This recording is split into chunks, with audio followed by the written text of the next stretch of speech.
Hi, good morning. Good morning, everyone. Thank you for coming. My name is Jeremy Rudin. I'm the spokesperson for the conference. And the only request I have from you guys is to turn off your cell phones if you can, because we are doing a Wi-Fi broadcast. And the more people have their cell phones on, the more it's going to interfere with the actual broadcast. And I'm basically here to introduce the panel. First of all, we have Henrique Cymerman, who is a Middle East expert based here in Israel. Gary Rosenblatt, who is the editor and publisher of the Jewish Week. Jenny Frazer, who is the comments editor from the Jewish Chronicle. And Marshall Weiss, who is the president of the AJPA. And Shmuel Rosner is going to host the panel. He is what did you describe it? A journalist, a writer, and a researcher. Thank you very much. Working. Good morning. It's a pleasure to be here. We decided to have short opening remarks by the group. 2 minutes for each panelist, and this is your chance to see if Jewish journalists can meet their deadline. So let's begin. Yeah, from left to right. Okay, well, let me see if this is working. Right, everybody can hear me. I think that my experience of Jewish media is slightly different from perhaps other people's, and the venue that we're in, Mishkanot, is extremely appropriate. My newspaper, the Jewish Chronicle, based in London, is the oldest Jewish newspaper in the world. It was founded in 1841, and I think that we can say that the narrative that it began, the engagement with the community, was to do with helping immigrant communities learn to be proper Victorian ladies and gentlemen and to speak English, and that was the thing that they had in common. Now, in 1856, Sir Moses Montefiore, the great philanthropist, decided he wanted to break the Arab flower the grip on the industry, and he advertised in the Jewish Chronicle, where else, for bakers and millers to come and work outside the city walls. And this is why we're in this area. Yamin Moshe, the windmill which we passed on the way in, is still the windmill that Montefiore founded. And I think that the historic affinity is a nice coincidence. All through my newspaper's history, it has developed this long-running conversation with its readers, setting the Jewish agenda from the Jews who fought for England in the First World War. 60,000 English Jews volunteered in the First World War. I think the Jewish Chronicle's remark of the time was rather wonderful. England has been all she could be to Jews. Jews will be all they can be to England. And there are some heartbreaking classified announcements, death announcements, from the families of people who died in the First World War. Later on, as the 20s and 30s began to cast a very dark cloud over Europe, the social advertising in the Jewish Chronicle was even more heartbreaking, because it was couples from Czechoslovakia and Germany and Poland desperately trying to get into Britain, but they could only do that with domestic visas. And so you find all these terrible little adverts saying things like, professional couple, will cook and garden for anyone, box 37 Vienna. And we have no idea, of course, how many of those people made it into Britain. The ongoing conversation that the paper had and has with its readers continues today. it sets the Friday night agenda for conversation, from the Soviet Jewry campaign to the rows over different forms of Zionism, to who is going to be the next chief rabbi, or whether indeed we need a chief rabbi.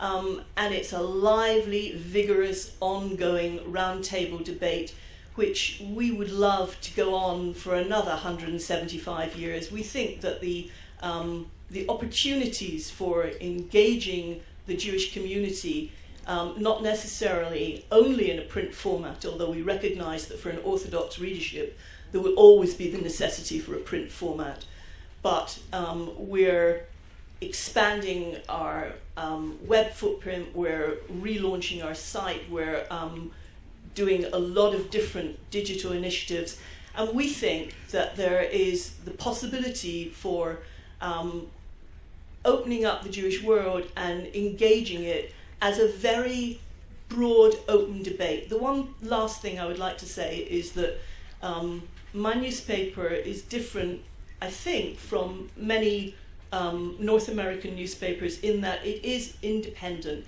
It is beholden to no federation. It has no political affiliation. We're what you might call an equal opportunities offender. If we're annoying everybody, I think we're doing it pretty much right. Okay? Thank you, Henrique. Good morning, you all. It's really a pleasure to be here with you. And I think I'm going to bring a different perspective, because I don't really work with Jewish media. I'm Jewish, I'm Israeli for 30-something years, but I work mainly with foreign media. I also work with Israeli media, with one specific program, but mainly I work with 5 languages in different countries of the world. And I'll try to bring that global perspective of the Jewish media. You know Ephraim Kishon, I'm sure you know, all of you. He used to say that Israel is a country that not only believes in miracles, it relies on them. And I believe the Jewish people and the Jewish media is exactly in the same situation. Jews, and we must remind that, we lost 1/3 of our people only 75 years ago. And you as the media, you're fighting, you're helping to fight so many problems, so many things. You know, 2 weeks ago, I had the chance of interviewing the Pope, and in Rome, in the Vatican, in his place. And we spoke about anti-Semitism. And you could see how relevant, how really that's a problem that is still there, as you all know. But many times when I speak with colleagues, non-Jewish colleagues, they are not so aware of the problem that I'm sure that you, as Jewish media, deal with in a daily basis. When I was interviewing him, after the interview I saw he got a letter from the church in Spain, and they were telling him that there was a priest that morning, quote in the media, Mein Kampf, and saying, you know, openly, all these barbarities, all these things that are written there as it was news from that day. So the Pope was telling me, you see, what do you think I must do with these phenomena? That's why I'm here, he said. I want to fight against things like this, because anti-Semitism is a sin. So we were talking about problems: Jewish identity, survival, anti-Semitism, anti-Zionism. Jews fight also for so many things. They try to adapt themselves in their societies and to survive in a moment where a tsunami is affecting the media in general, because you are media also, and the media is changing. Who knows how your newspapers will look in 15 years, in 10 years, in 20 years, and not only your newspapers, any newspaper, how it will look. We must think about that also, because the world is changing so fast. The media is changing so fast. We're becoming more and more multimedia. Are we trying to find a solution and understanding that we live in this tsunami, that we must adapt, that we must be more multimedia, that we must use more internet? Because if not, maybe we are not going to be here soon. Some days ago, I gave a lecture in a university in Barcelona, and a young student called Daniel came to me after the lecture, and he said to me, look, I come from a Jewish family. I live here in Barcelona. I'm Spanish. I'm Catalan, he said. And he said to me, you know what happened to me after the abduction of these 3 soldiers? The students in my class came to me and they said, why did you conquer the West Bank again? Why did you enter Nablus and Ramallah? And he said, me? I was here in the library. Giovanni Sartori, that if you didn't read him, I recommend you should, said that really the Homo sapiens is becoming the Homo videns. What defines my sensibilities, my priorities, what I decide and what I want is what I see in my screen, in my computer, in my TV, or in the media in general. That's why maybe you have more foreign correspondents here in Jerusalem, in a neighborhood called Ramat Rachel, than in the whole African continent. You knew that? Between 1,000 and 1,500 foreign correspondents live here in Israel in a permanent basis, and they cover this area, not only Israel, also the Palestinian territories, and now more and more also the neighboring countries, which are, as we know, burning. And all of them cover this for 400, 450 different media. This affects the way Israel is seen, the way the Jewish people is seen abroad. And that's why I believe that the media, where I work at least, 2-3 days after the abduction of the 3 youngsters from Gush Etzion, they didn't want to inform about that. They were busy with other things. They were busy with the World Cup, with Iraq, with the jihadi wave in Iraq, which is really important, but this was like a small event, a not relevant event. And I believe the Jewish media has an important role also there, because sometimes the general media is hijacked by political correctness. And I believe the Jewish media has there a huge role to play. Because we know that today, and I'm finishing, Shmuel. I already got my answer about the deadline. Okay. I'm very proud to be the first one.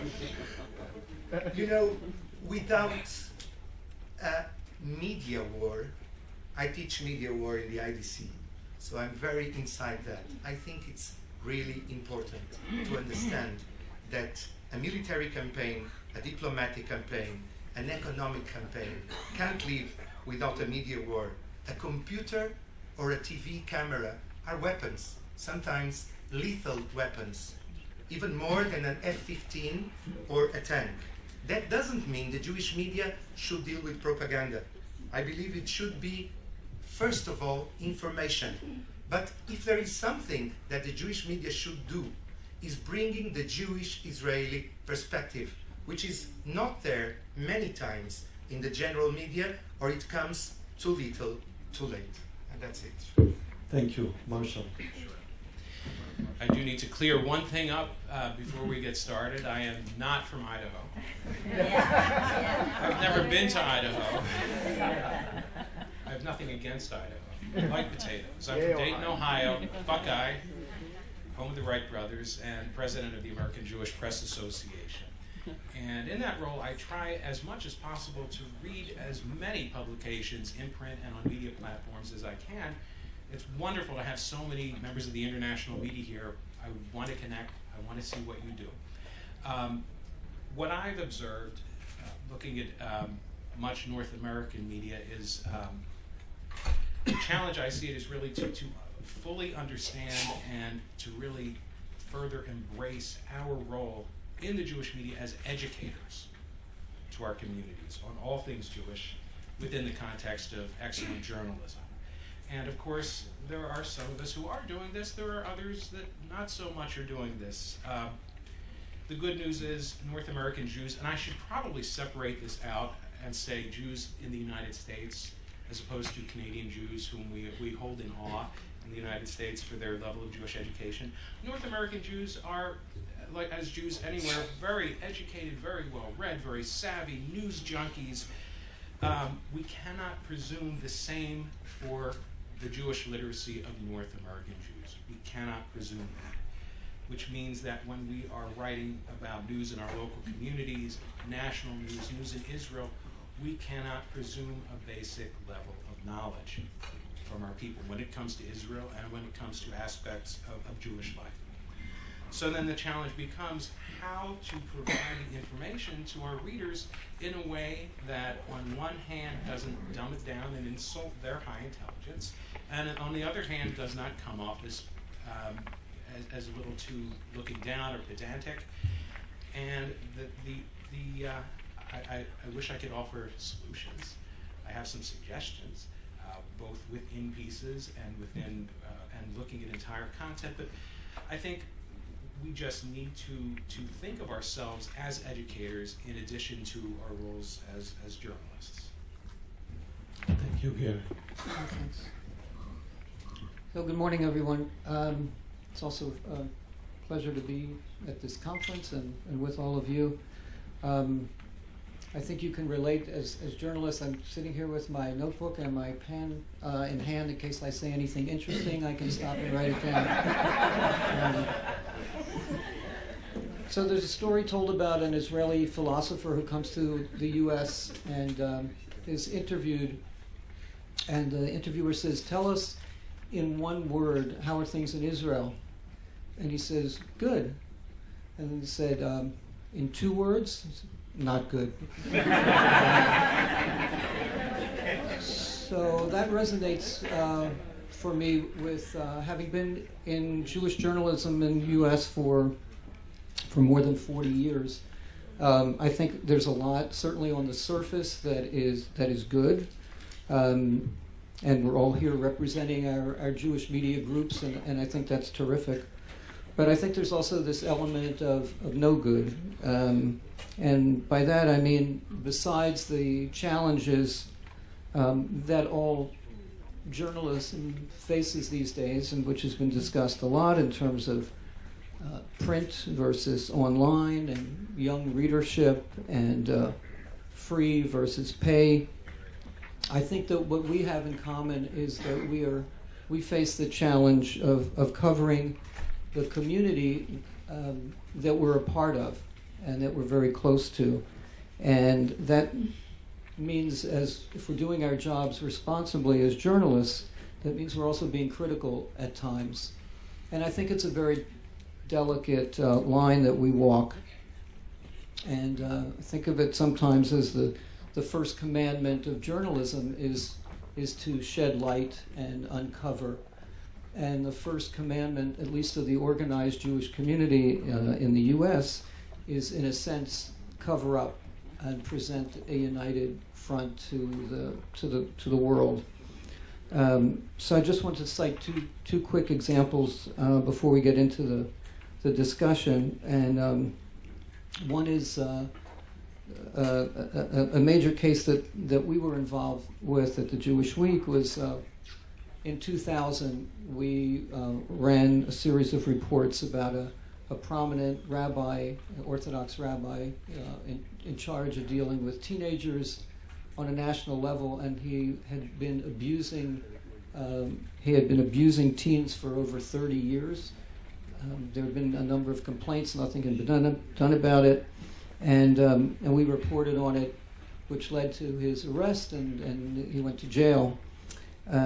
But while many people in the community were supportive, there were others, and including prominent rabbis, who criticized us very sharply for violating Lashon Hara, and how could we embarrass the community. And so I found myself saying that, I wasn't violating Jewish ethics. I thought I was upholding Jewish ethics, but that's not how a lot of people saw it. But I think in terms of the question about, how we have an impact on the community, I think that was a case where we did bring a certain awareness to the community about the problem, and it's certainly a message that these kinds of things won't go unreported on. And I guess thinking of last night's program and about Israel coverage, the Prime Minister spoke very eloquently about the innovative qualities of Israel, and from tiny pills to fat cows, and charging us that we should tell the story of Israel's successes and of speaking out on anti-Semitism, speak out on the nuclear deal with Iran, and the concern about assimilation in the diaspora. I think we do cover those things, but I think we can't ignore the facts, the other parts of Israel that we'd be foolish to ignore, that much of the world is focused on, from the settlements to lack of an alternative peace plan. And I think we have a responsibility as well to cover it and not to be marginalized or criticized as self-hating Jews when we write about these things as honestly as possible in our own communities too. And just a final note, that I thought it was ironic that the Prime Minister spoke of how important we are as Jewish journalists and our role. As far as I know, he hasn't given an interview or met with Jewish media, at least in the U.S., since he became Prime Minister. So I hope... well, it doesn't give interviews to the Israeli press as well. So. Okay, so we have that in common as well. But I think it's important that he not take the American Jewish community, and certainly the younger community, for granted in terms of support. So anyway, thank you. Thank you all for your comments. Just before the session, Gary and I had a short discussion of whether him being a baseball fan contradicts him being able to enjoy the World Cup. So I guess this can be an opening to our discussion of whether being part of the Jewish community, which you all emphasized, being a Jewish journalist or being part of the Jewish media is also being part of the community, whether this contradicts our ability to write honestly and without feeling that we embarrass our own community about our Jewish communities. So my first question would be this: can you give me an example, or can you give me 2 or 3 principles by which you balance this need to remain part of the community, but also to be honest with your readers, to be honest with your obligation as reporters and writers? Please. Well, I don't think we're doing anybody any favors unless we decide really honestly that we're journalists first and Jews second. I mean, this idea of the Jewish media, it's the media who happen to be Jewish, and I think we're really only going to do our jobs properly if we do them as professional journalists. The fact that we're Jewish and we have an inside knowledge and an inside track and an empathy with the community that we're writing about, I truly, truly believe that, and I'm talking about that as somebody who comes from a traditional background, that has to be secondary to the imperative to tell the story honestly and accurately and professionally. So what the headline for this discussion is the role of Jewish media in maintaining Jewish life. So yes. In your opinion, your idea of maintaining Jewish life is to report disregarding the fact that we are Jewish media? Not disregarding, but to say that you have an obligation to the Jewish community to tell the stories. The story that Gary referred to is absolutely prime point. I'm sure there was an immense amount of pressure on you not to run that story even before it made the paper. We've had similar things, and I'm sure everybody here could give examples of things that people in the communities would rather that you didn't. But I think you can really only be honest and professional if you say you're a journalist first. Sure. I disagree, and well, I agree with half of it. I think we're journalists first, but I don't think we have to be Jews second. I don't think there's an inherent contradiction in the work we do, and I guess to me the criteria is not whether or not we do the story, but how we do the story. And I think there is an element of sensitivity that we bring to it. I don't disagree with that. But I would, I don't think we have to put our Jewishness in, as a second category. I think, ideally, I think they really mesh, although it's always a challenge. If you want to be relevant, you must be honest, because this is not the only media that people is reading or is seeing. I mean, if not, you're not going to be there in the near future.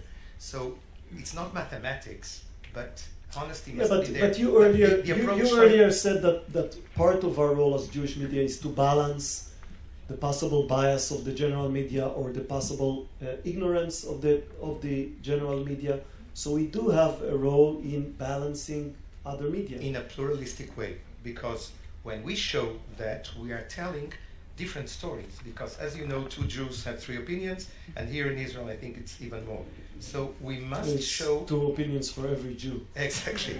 We must, well, you're right. But we must show the different approaches to the different problems, as we know, if not, we're going to lose people are not going to read us. Marshall, you said the word educators when you referred to the role of the Jewish media. Are we reporters? Do we need to expose what's going on in our communities, or are we educators of our communities working to lead them towards? It's really not an either or. What I had said was to educate about Jewish life within the context of excellent journalism. To kind of go back to this discussion here, I would say yes, it is absolutely a balancing act between being part of and apart from your community. In Jewish media, I am very proud to say that I love my community. I love the Jewish community. I love the Jewish world. That's why I do it. Do I love everything that goes on in our community? Of course not. And because I'm passionate about my community, when there are things that are wrong, that are not working right, of course we have a responsibility to cover it. We absolutely have a responsibility to cover it. When I say education, some of the subtle points of Judaism and the Jewish culture, we have a responsibility to explain those within articles. We cannot presume that someone knows what snooze is or a Brit, now that doesn't mean you necessarily have to go along on that, but we need to explain things as we go. But do you see it as a value that Jews would know what a brit is or what a bar mitzvah is? Do you see it as your role? The same way a rabbi would want his community to be more educated about Judaism, you have the same role as in some parts of the paper. But when we're talking about hard news, of course we have a responsibility to cover what's going on, and we would, within that context, whatever the subtleties, we would need to explain those to our community. But there's no way to entirely separate yourself into a vacuum and be able to cover your Jewish community. Of course, you must and should be as fair as possible. And the other aspect of it is, and I was talking with somebody before about this, it certainly brings no great joy to any Jewish journalist, a journalist in Jewish media, to cover the scandals in the community. It brings your kishkas out, but yeah, you have an obligation to cover it nevertheless. So I wouldn't say it's an either or. You're either an educator or a journalist. You are a journalist, and programmed into your training should be, yes, we need to educate as we go through our work. Sure. I think there's another element, so it isn't an either or, and that is with our newspaper, in addition to the news and the coverage, we have several projects that we do separate for teenagers, for instance, learning about Israel, a teen magazine, other kinds of projects. So it doesn't have to be necessarily part of the news coverage where you can do that kind of education. Okay, let me move to a slightly different topic. You all mentioned briefly the fact that Jewish media, like all media, has a problem of maintaining its readership. Is the problem with Jewish publications or with Jewish readers? Well, one of my colleagues has this great saying. He says, why do we call them readers when we get one of these, green ink letters where they obviously haven't read the stuff that has been in the paper the week before? I think that we all have to face the problem that the next generation isn't getting its news in the same way. And we have to try very hard to devise new methods to bring new readers in. And that's a problem that faces all media, not just Jewish media. But because we have a tradition, I don't know what days the publications are for Jewish newspapers in the States, but Friday is the Jewish newspaper day, and the issues are chewed over on Shabbat and on the weekend. And I think that we're all going to have to deal with 24-hour rolling news, the challenges that presents as Jews. Yeah, but you referred to the vehicle. I'm asking about whether Jews today are just less interested in Jewish reporting, or maybe they are less interested in their own Judaism and hence are not as I don't think Jews are less in interested in Jewish reporting. What I think is that younger Jews are extremely not interested in the Jewish organizational megastructure that has comprised a great deal of the reporting base of most newspapers. And I also think that there's been, we have to be truthful here, there's been an immense lack of professionalism amongst Jewish journalists.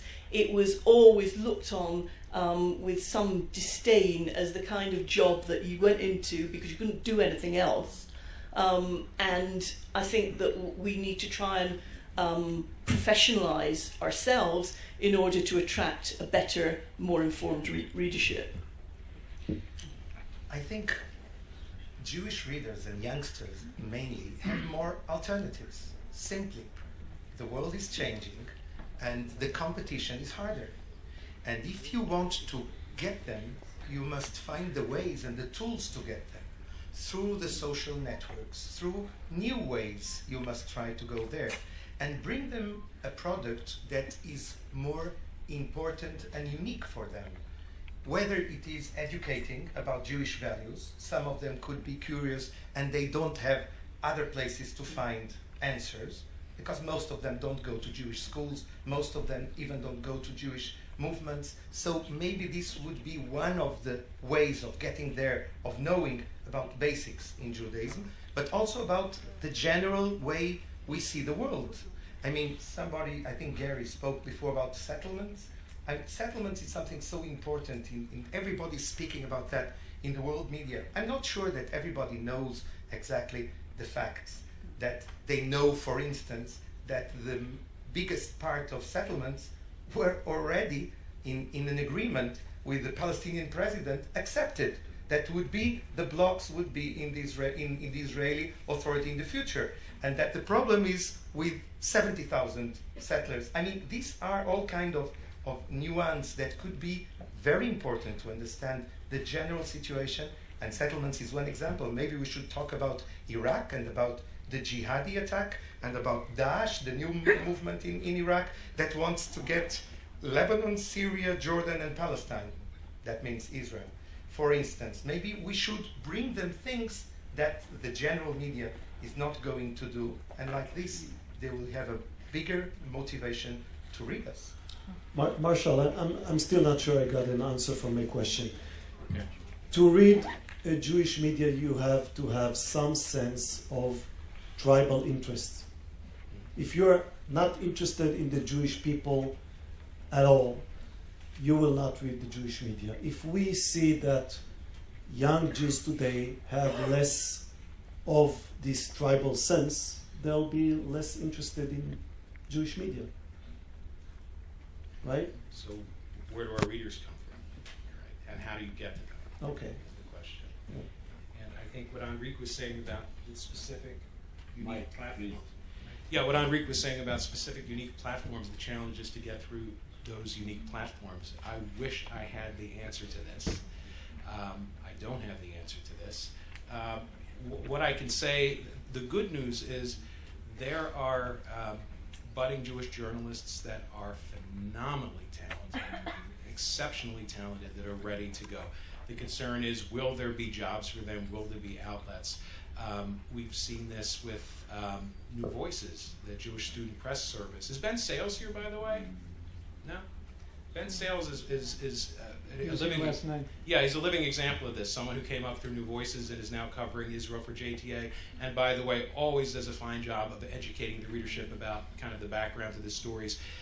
If you look at New Voices right now, it's very edgy.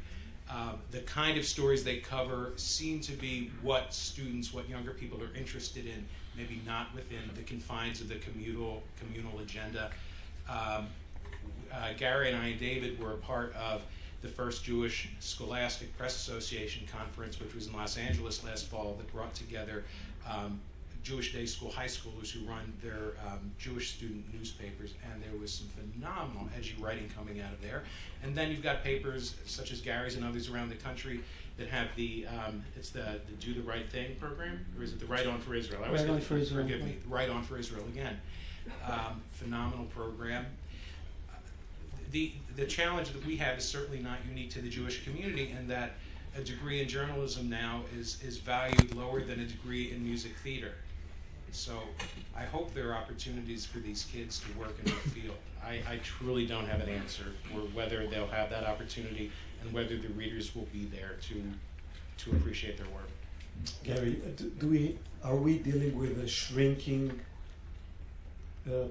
base of the community on which we can report and to which we can write our Yeah, I stories? think it is a big challenge. You're right. I mean, there is less of a tribal sense especially among a lot of younger people. But I think in some ways we're unfair, and because we're judging them by our standards of a Jewish identity, meaning belonging to a synagogue, belonging to a Jewish organization. So even, young people come back from Birthright and they have a great positive experience. It doesn't translate into they're going to now join Hadassah or B'nai B'rith or join the local synagogue. So part of the challenge for us is to sort of meet them where they are. They do care about doing good, tikkun olam. The story that kid comes back from Birthright and says, "How do you say tikkun olam in Hebrew?" I think they do care about a lot of issues, and we have to find it. But it's not to ignore a real decline. Certainly, the surveys show. I looked at studies before our session, and at the NJPS 2001, they asked the question of whether one reads a Jewish newspaper by way of measuring one's Jewish, the strength of one's Jewish identity. Yeah.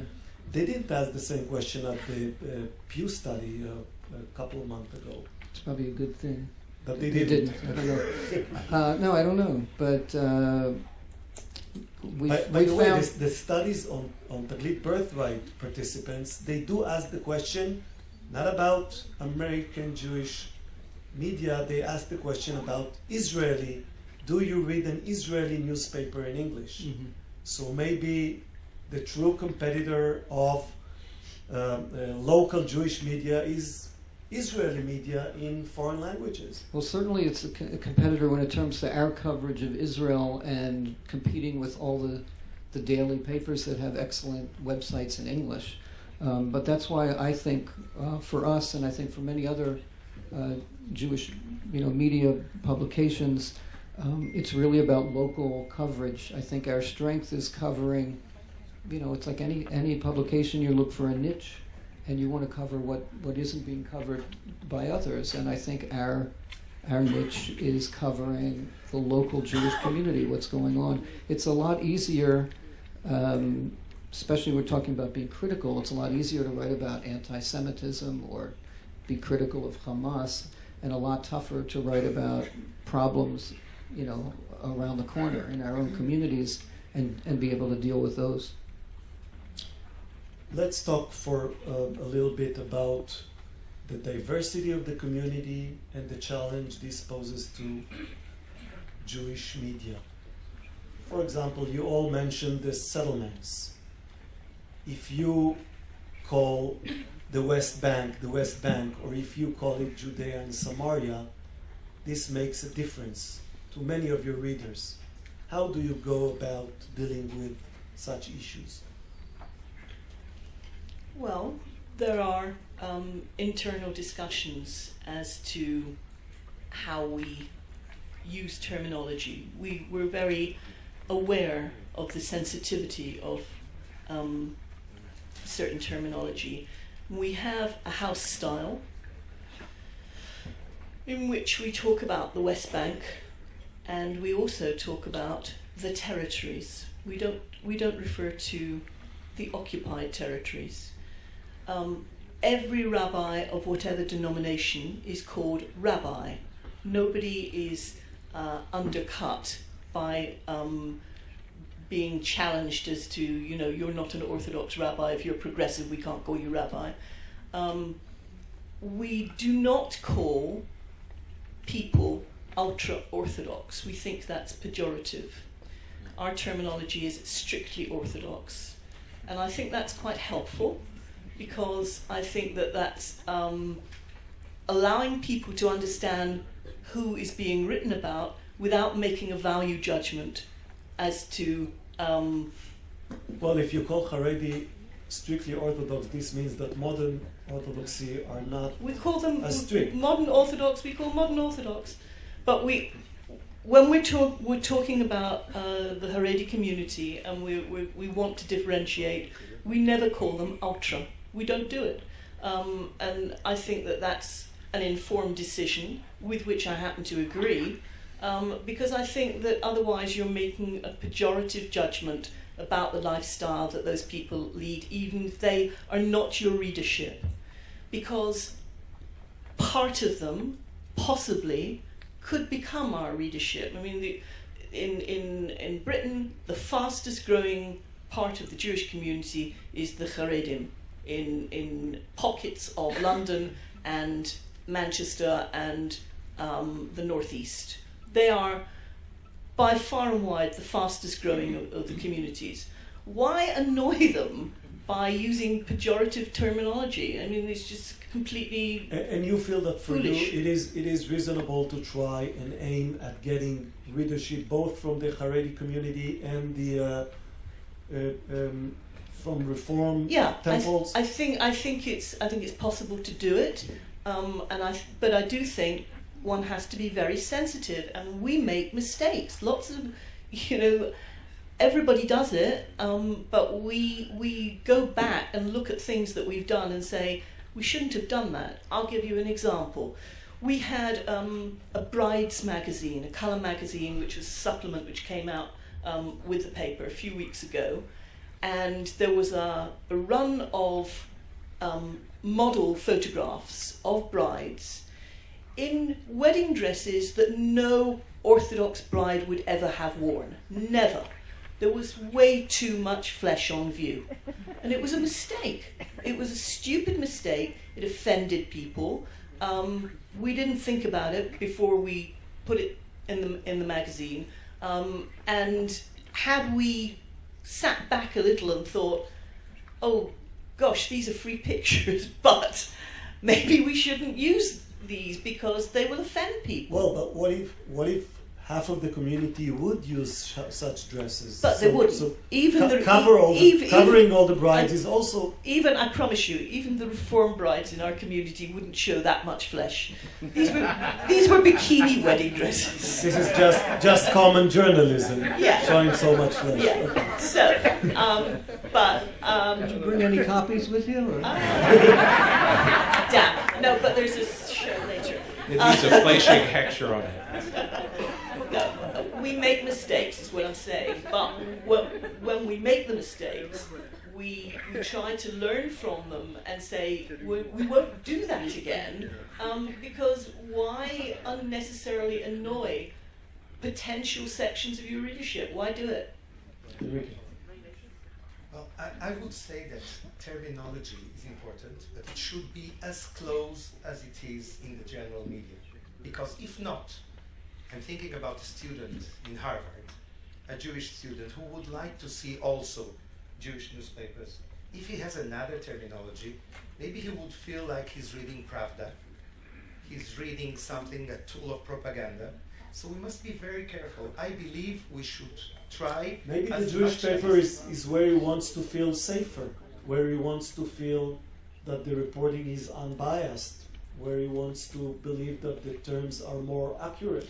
Maybe, but when you say Judea and Samaria and everybody's talking about the West Bank, it's not only an ideological thing. It also means that this is strange for me, because most of the youngsters, of the new generation, we want that they will be the followers. They will read it, we hope, the newspapers. They will feel strange. They will feel completely detached. So that's a problem, I would say. I think part of it also is specific to your community. If you're in 5 towns, perhaps you might say Judea, Samaria. In my community, we say settlements. We say West Bank. I have not received any complaints. I think the trickiest and stickiest one is how to refer to Haredi, and I don't know that there's a solid answer on that. Each community has to come up with its own solution, whether fervently Orthodox, which is what we use, ultra-Orthodox. I remember seeing a piece that you wrote on that, Jamie. And what you feel comfortable with as a staff and what your community feels comfortable with. I don't feel perfectly comfortable with fervently, but that's about the closest I feel we come in our community.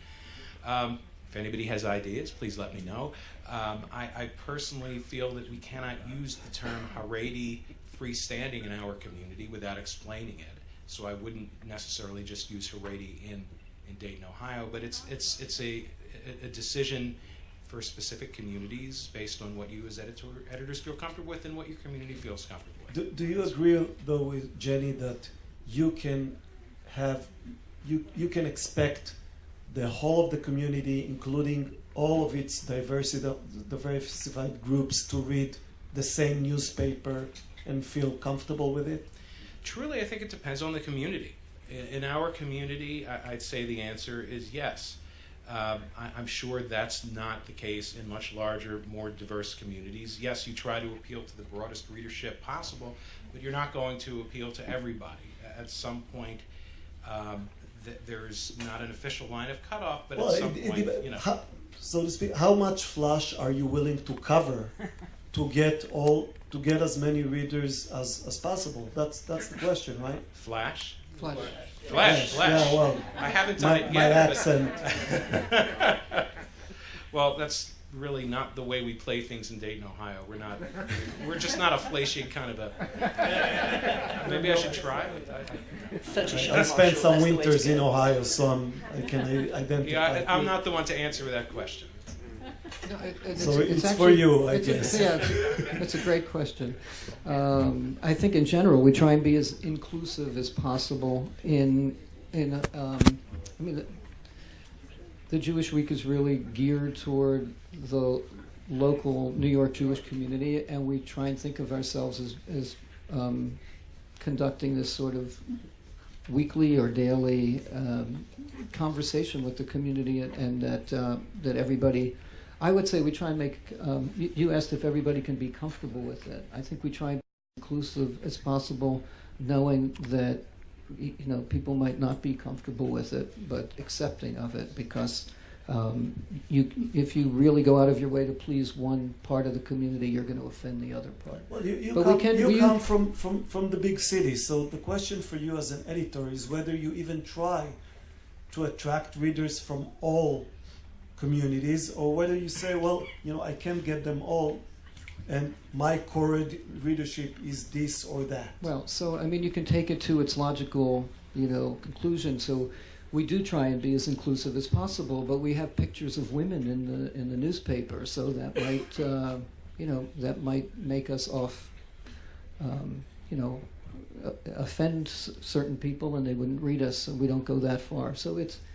I don't think we have a precise formula. We do try and use the word Haredi more and more, because as we're using it here, I think it becomes more widely known. Sometimes you have to put in So parentheses. you replace ultra-Orthodox with Haredi. No, we'll use the word Haredi as much as possible, rather than saying ultra-Orthodox. But I don't think there's a precise formula for every definition that's going to please people. That's why sometimes we'll say West Bank, sometimes we'll put Judea and Samaria in parentheses, sometimes we do it the other way around. So sort of inconsistency is a consistent policy. Do you find it more difficult to please everybody Yes. when you report about Jewish issues, reform versus Haredi, or is it more difficult when you report about Israel? I mean, it's hard to answer in sort of the abstract, but I think the closer we hit to home, the more sensitive people are. So in that way, probably we're writing about some religious issues in our community. That's probably going to, set people off more than what we're writing about Israel, unless we, say something particularly offensive about Israel, which. But in general, I think people react more to what's closer to home for them. Let's do a quick one. What are the topics the Jewish media does not properly cover? Where should we do a better job? Corruption. Corruption within. Corruption within communities, yes, and I suppose sometimes explaining the community to itself, we could do better. I think for myself, we could do a lot more with students than we do. Our student page has been, gone, disappeared, forward, back. It's at the moment not as much coverage as we ought to be giving students, and the students have a very hard time in the UK campuses, so we ought to be giving them more coverage. And did we have World Enough and Time and a lot more space and a lot more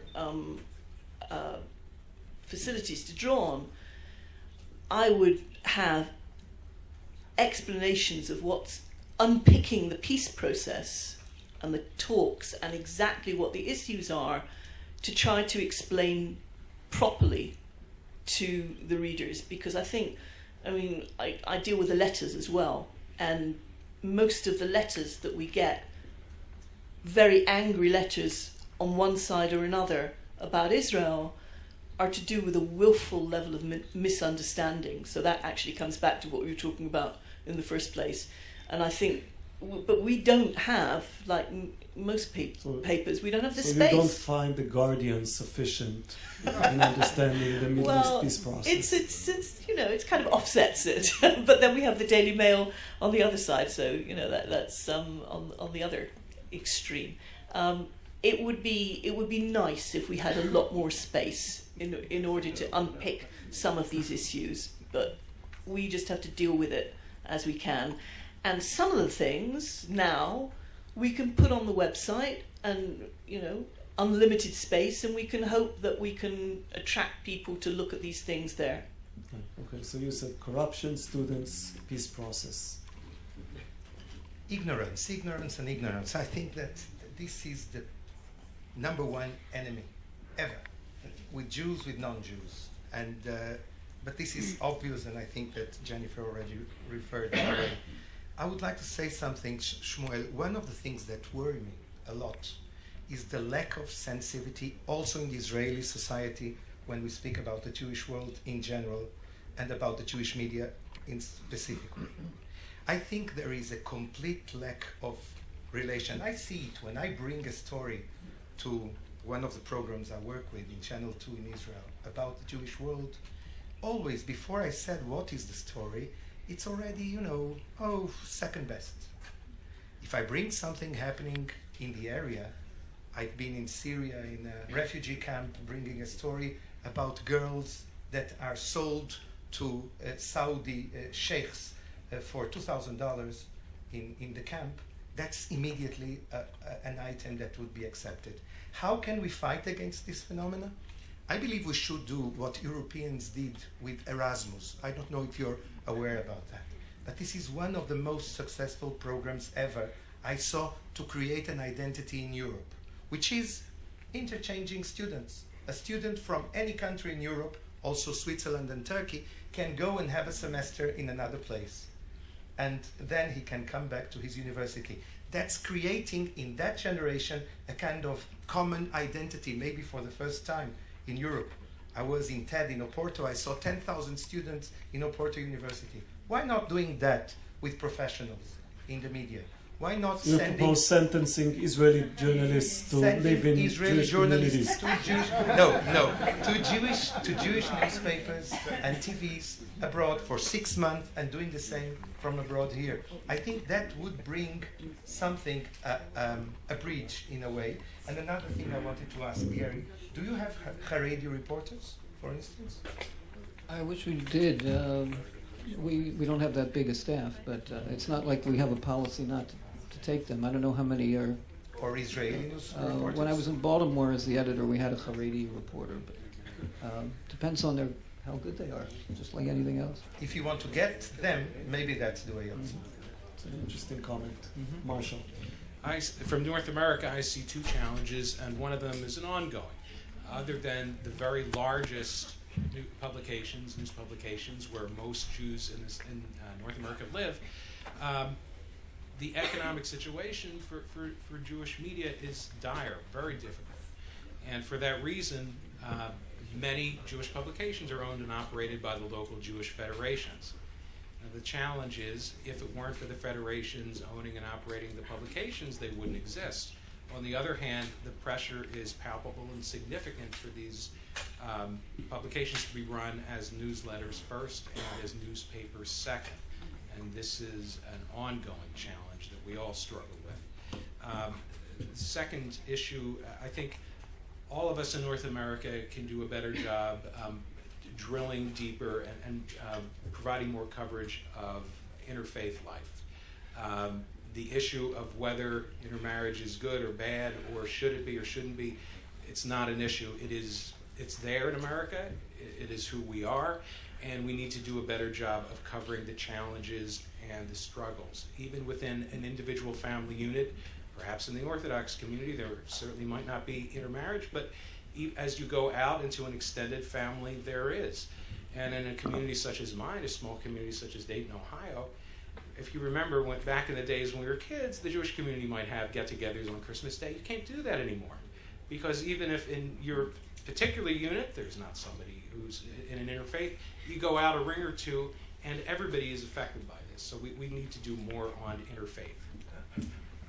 Well, just picking up on that. First of all, there were a lot of great comments. I don't want to repeat them, but picking up on what Marshall just said, a few years ago we ran a column. We ran a column for several years by one of our reporters who was Jewish, a woman who was intermarried and about trying to raise a Jewish family in an intermarriage, and she wrote very personally at times. And we thought it was an important voice that needed to be heard, particularly because the assimilation rate is very high. It was deeply offensive to a lot of our more traditional readers, and every time the column ran each month, people would cancel their subscriptions and say that we are endorsing intermarriage, and we say we're dealing with the reality. Goes back to my previous question, of course. Right. So we're, dealing with reality doesn't necessarily mean endorsing it, but so I would just add, I think the need to cover Israel beyond the crisis of the week for American readers. In other words, what are Israelis talking about around the Shabbat table or wherever they are besides World Cup? Right. So what's the pulse of the real Israeli life, and not just about the matzav all the time. And also, I think we don't do enough positive news. highlighting people who are doing wonderful work in the community. I think we, in general, tend to, write about, difficult issues. Once a year, we do a special issue called 36 Under 36, and it highlights people under 36 years old who, in various ways, are doing tremendous things, and particularly at a time when people are saying the younger generation is so disenfranchised. I think it's an important message. We probably should be doing more things like that throughout the year. Could I just add one last thing? To say that I think what would be very important and what would be a revelation to all of us would be if the Israeli government departments would take the Jewish media outside Israel more seriously.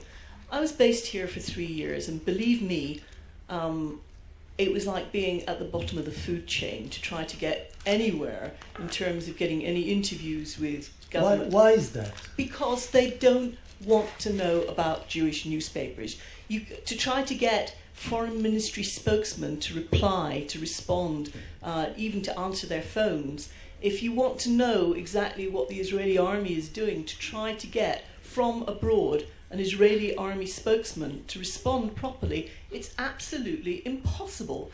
And I think that, if there would be one thing that we could get out of this Jewish media conference, would be to get the Israelis to take us seriously so that they respond to us.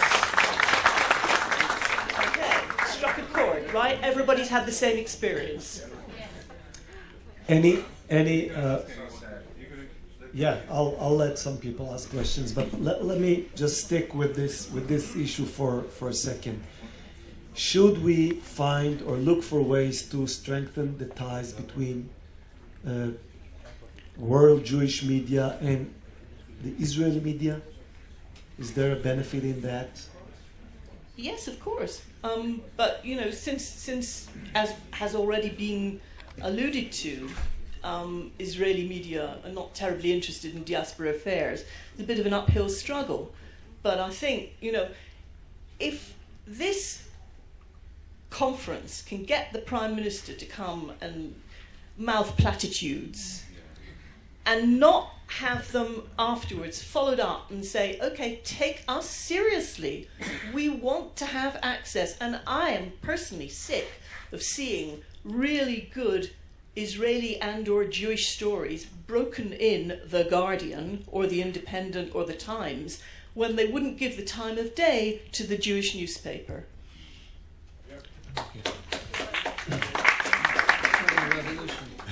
The Israeli establishment shouldn't take the Jewish media for granted. But the problem is not only Jewish media, it's the relation with diaspora. And here you also can help. I mean, the Jewish media should lead the campaign to get the Israeli society. When I told before about this interchange between journalists, it's not trying to motivate Yerida, it's trying to bring a linkage. I think there is a lack, and this is something that every Jewish and Israeli newspaper should discuss about, how to build new bridges between the two halves of the Jewish people. And the media has an important role to play. Marshall, here's an idea. Why not have a Jewish publication in the US, for example, with a Hebrew website? If you want to educate the Israeli public, you have to write for them in Hebrew. It's an excellent idea. My publisher is here, so... We're having trouble getting them to read it in English, so that's it's a great idea if somebody's willing to pay for it. Educating the Israeli public, the Israeli media, and the Israeli establishment, all in one project. So, I think our frustration's been voiced here, and we all have examples of. And when I talk to Israeli journalists, they say that they try and present stories to be covered, and they always, get passed over. So, I think the problem is that American Jewry is seen in the Israeli eyes for many, at least in the coverage, is in terms of Washington and financial support, philanthropic support. Those are the two issues. And I think there's very little coverage of American Jewish life in its pluralistic ways that would be surprising to many Israelis. On the other hand, I think it's also true that, to be fair, that the media in general, certainly in America, mainstream media doesn't cover religion in a serious way. I think it's mostly exotica and kind of marginal issues that they cover most major religions. So the New York Times does cover stories about, shaitls made in India, and that the water in New York City is treif because it has little, amoeba. And those are front page stories, and they get tremendous readership. But there's not that much coverage about the issues that we deal with, all the time. Questions? Over there. Yes, please. You have recommended, Marshall, to include Hebrew things written in Hebrew. Well, I'm not in a position to recommend sounds like a wonderful anything. idea. If you know anybody who would fund it. No, okay. I would recommend next Jewish Media Summit to have translation to the other languages. That is absolutely sorely missing. We are full of people not speaking and understanding half of you have said there. Yes, I completely agree with you on that. This is the first thing. Now I will ask if you don't mind. I came from Spain, and you know that the Spain press, general press, is very anti-Israeli. And I don't know if you know, not as maybe Prime Minister said, that Spain is not anti-Semitic as you can think about. And my question is that you spoke about the responsibility to bring stories that also are critics about the community and Israel. What can I do in Spain when the general press bring organizations, no governmental organization, maybe breaking the silence, for example, to speak against Israel, or supporting the boycott, the BDS? Should I support the Israeli, or should I critique, or should I ignore? What are you currently doing? Currently, I have only 3 people working for all the Jewish community, so I have no time even to think about it. I'm sorry I mentioned it. This was a great question. Let's hear your answers. What would happen if you were to come out against the general press in your community? I regularly go against the general press, and all my audience are in general non-Jewish people in Spain, listening to things, alternatives to the general press. Because in diaspora we have another problem. Jews know all about Jewish, so they don't need to listen Jewish media. They don't need to read Jewish media. Only if in case that there is a threat. This week we have a big success with kidnapping, but next week we will fall again because we will talk about Jewish culture and things that doesn't interest the Jewish people. Okay. Not in the diaspora, not in Israel. Well, it's certainly not my place to tell you how to run your publication. You have the tool to make a significant difference in your community, and I would say that you should certainly use your tool as an opportunity to allow members of the Jewish community to express their opinions about the general media. If you yourself don't feel like the one who should be doing it, you need to tap into somebody in your community to get that out there. I express, but what about the critics about Israeli people criticizing Israel? Jenny, BDS, yes or no? What, am I in favor of it or in favor of writing about it? Well, I see some of the coverage of BDS in the States, and I think you don't know you're born, because it's really, really bad in the UK, and bites much harder and is really nasty. But there's some indication that the tide is turning slightly. We get... No, but we're talking about the coverage of it. Yeah. By the newspaper. By our newspaper? Yeah. Well, I mean, we have millions of boycott stories. We cover it very thoroughly. But we would also cover, to pick up the point there, what the Breaking the Silence people will be doing. They've come to the UK and given presentations. And then we allow the readers to respond, because that's part of our conversation with them. That's how we work. Okay, looking at my watch, we'll have time for 3 quick questions. Please, no comment, just quick questions, and then we'll answer. Over here. Okay, I'll אני מארגנטינה, שאול לופלר שמי, ויש לנו תופעה אולי קיימת גם בארצות אחרות.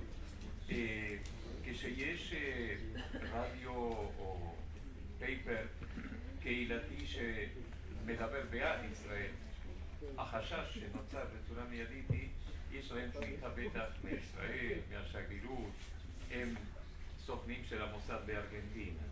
מצד שני, כשמפרסמים מאמרים וכתבות בעיתונאות הכללית, הרבה פעמים, לפחות תופעה ארגנטינאית בזמן האחרון, הם מביאים ציטוטים ממאמרים בהארץ שמשקפים דווקא כאילו הם מאשרים כמה שהם צודקים בדמוניזציה נגד ישראל, כי אפילו בישראל העיתונאים מדברים ככה ורואים את זה בהשקפה כזאת.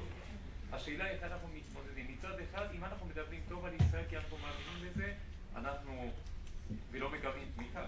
דרך אגב, אין תמיכה. Okay, let me. I understand the question. Let me do a very quick summary of it. How do you deal with the Haaretz factor?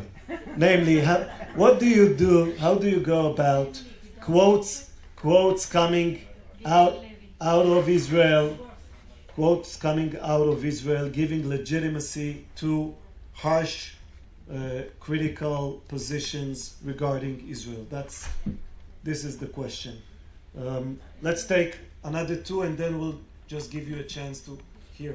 Please, you did not mention. Sorry, my name is Dak again. I'm the founder of Israel Science Center.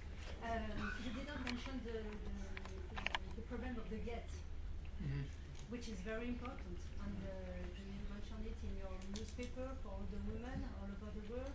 Okay. And also the big threat for Europe, which is the jihadists coming back from Syria, and we killed already twice in Belgium, in France, and there are 700 of them in France, only for France. Okay, coverage of European Jewry.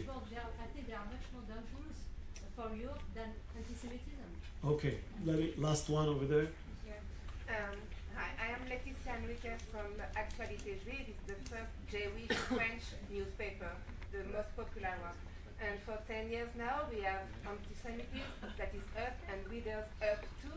And we have the feeling, and our readers say to us, that they have the feeling that we are the only one who say the truth about anti-Semitism, about Israel, about peace process, and they don't find what we are talking about in the general press.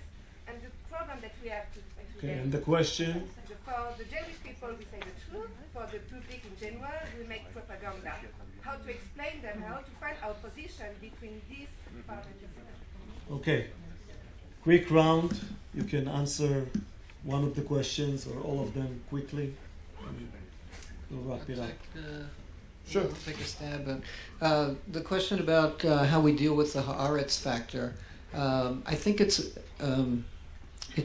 a good educational point to make, particularly many of our readers and probably many readers in the American Jewish press are obsessed with the New York Times coverage and believe that it's anti-Israel. And I tell them, ask them if they read Haaretz. I'm not necessarily defending the Times or not, but I think it's important to recognize how open and the Israeli press and media is about these kinds of issues. And in terms of the Aguna problem, it's certainly something that's covered, I think is well covered in the American Jewish press, certainly in terms of Aguna problems in our country or in our areas, and about efforts to deal with it. What about American coverage of European Jewry? It's an important question. Yeah, I mean, I think it's mostly, many of us rely on JTA, and we don't have our own reporters in Europe, and so we Would you say this is one of the underreported stories for at least the American Jewish media?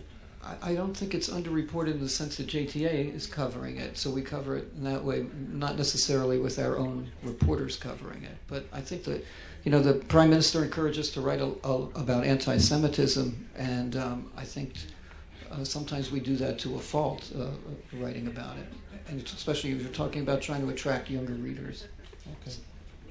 I think it would be fantastic if it's possible to put together an impromptu session with our journalists in crisis areas. I think this situation warrants it. Many of us here would very much welcome it. If we can do so, let's do so. I think there might be some open time tomorrow evening, tomorrow afternoon.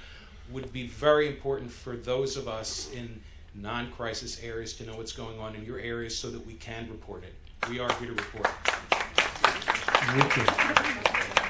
Allow me, Shmuel, I have the feeling, listening to the questions, that here is the English-speaking media and the other is there. So this is something for the future. Second, I really don't, I'm an ignorant, and I'm sorry if I'm saying the obvious, but do you cooperate, you Jewish media from different countries? Do you interchange materials, ideas, contents? We want to do it here. Yeah, that's what we were expecting. So that's one of the things I hope. Let me dive in also. Of course, the American Jewish Press Association, we have our association. I should also let you know that there had been an International Jewish Media Association that goes back a generation. Legally, we are the inactive repository for the International Media Jewish Association. It's my goal at this conference to reactivate it. We want your membership. We want to become an international association. So please make it a point to come to me, give me your contact information, and we, as American Jewish Press, will make it our business to reactivate International Media Jewish Association. We need to do this. Okay, just quickly, because we're past the time. I really think that what we said before about the links between you and Israel is not only important, is vital for the future. So please take this into account. Jenny. No, I have nothing to add, I think. Thank you all for coming. I was educated. Thank you. Have a nice day.